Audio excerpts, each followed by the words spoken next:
பொய்யாமை என்பது ஒழுக்கம், பொய்யா புழுக்கையின் புல்லென்று உளர். பொய் சொல்லாம யாரை பார்த்தும் பயப்படாம உண்மையை மட்டுமே சொல்றது ஒழுக்கத்தின் வெளிப்பாடுன்னு சொல்லிட்டு திருவள்ளுவர் சொல்றாரு.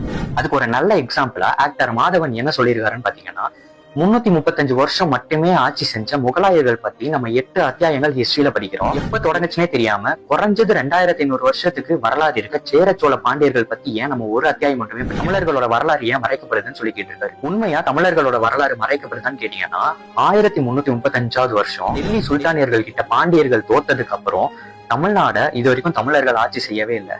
690 வருஷத்துல விஜயநகர பேரரசு, மதுரை நாயக்கர்கள், கர்நாடிக் ஸ்டேட், அதுக்கப்புறம் பிரிட்டிஷர்ஸ் சொல்லிட்டு இத்தனை பேர் ஆட்சி செஞ்சிருக்காங்க. இதுல வெறும் 9 வருஷம் மட்டும்தான் காமராஜர் அப்படின்ற தமிழர் ஆட்சி செஞ்சிருக்காரு.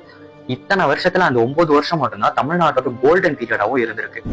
விஜயநகர பேரரசு தமிழ்நாட்டுக்குள்ள வந்ததுல இருந்து கல்வியிலேயே முன்னோடியா இருந்த தமிழர்களோட கல்வி பறிக்கப்பட்டு வர்ணாசிரம் அப்படின்ற ஒண்ணு உள்ள கொண்டு வரப்படுது. இதனாலதான் ஜாதின்ற ஒண்ணு தமிழ்நாட்டுக்குள்ள வந்து இன்னைக்கு வரைக்கும் ஜாதி சண்டை போட்டுட்டு இருந்தா, இந்த குரூப் மட்டும் தான் எஜுகேஷன் கத்துக்கணும், இவன் கோவிலுக்குள்ளேயே வரக்கூடாது, இவன் செருப்பே போடக்கூடாது அப்படின்னு சொல்லிட்டு பல கொடுமைகளுக்கு தமிழர்கள் உட்படுத்தப்படுறாங்க. நமக்கு கல்வி அப்படின்ற ஒண்ணு இல்லாதனால நம்மளோட வரலாறு நமக்கே தெரியாம அழிக்கப்படுது. இவ்வளவு நாள் வரைக்கும் வேற ஒருத்தவங்களோட வரலாறு படிச்சுட்டு நம்ம சொந்த ஊர்லயே சொந்த மண்ணிலேயே ஸ்கூல் புக்ஸ்ல கூட நம்மளோட வரலாறு நம்மளால படிக்க முடியாத அளவுக்கு நம்மளோட வரலாறு மறைக்கப்பட்டு இருக்கு.